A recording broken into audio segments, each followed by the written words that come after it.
maybe a month from now. There's not a race to get a picture. You can be patient, like a hunter. Wheel maps were also made in medieval Europe. In these Judeo-Christian maps, Jerusalem and the sacred hill called Mount Zion were identified as the world axis.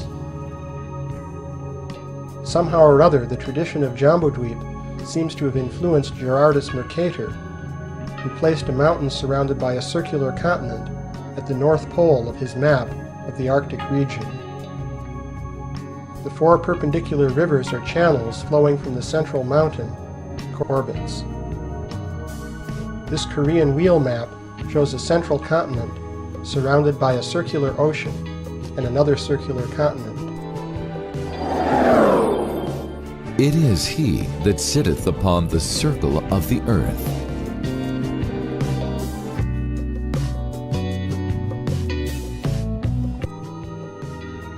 Joseph Needham, in his treatise on Chinese science, traces these wheel maps to India or Babylon.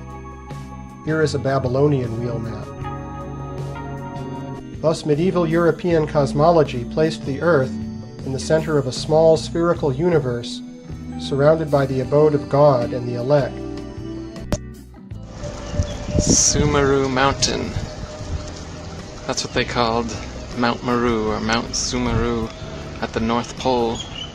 Supposedly there's a magnetic mountain called Mount Sumeru, and it's at the center of the world, the North Pole. The pole is the magnetic mountain. In the middle, it's the center of the universe. So this is a geocentric cosmology that the Thais believed for thousands of years. So let's go across the bridge and see this mountain in the center of the universe.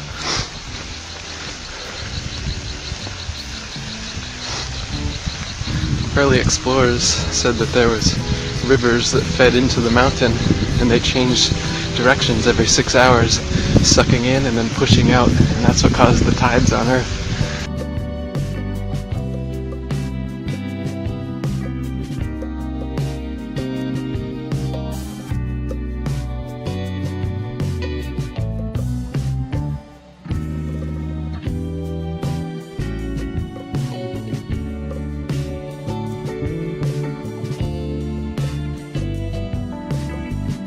Eighth of an inch all the way around the magnet. I wonder if you could see me pull it across with my finger.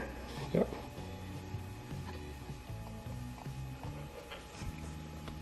It's kind of confusing to the eye because it doesn't make sense. But yes, water is affected by a magnet. The water will avoid the magnet and pull away from it. And there you have. I can't believe the lighting really shows that. The fact that the surface of the water is dented downwards around the magnet. It's basically rotating counterclockwise. The other video clip was showing clockwise rotation. It's absolutely incredible, and hopefully you'll be able to duplicate this. It's basically a very simple electrolyzer that can show this effect. Here, I reverse the polarity of the magnet. I flipped it upside down, and I apply a voltage to it. When I apply a voltage, the helical field is basically spinning clockwise in this area.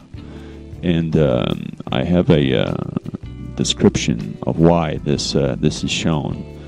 It goes back to the 1980s to a man named Howard Johnson.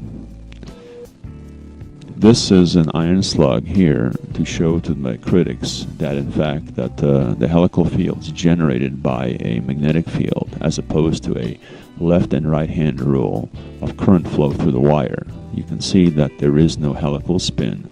This iron slug is the same size and the weight as the neodymium magnet, and there is no helical spin at all. So this is to all my critics saying that in fact this is being generated by a magnetic field. And so this big fish here could be representative of these rivers. They're like a whirlpool. They said it would suck the ships right into it, just like a whirlpool, and that the magnetic mountain was so powerful that it would pull the nails right out of the ships.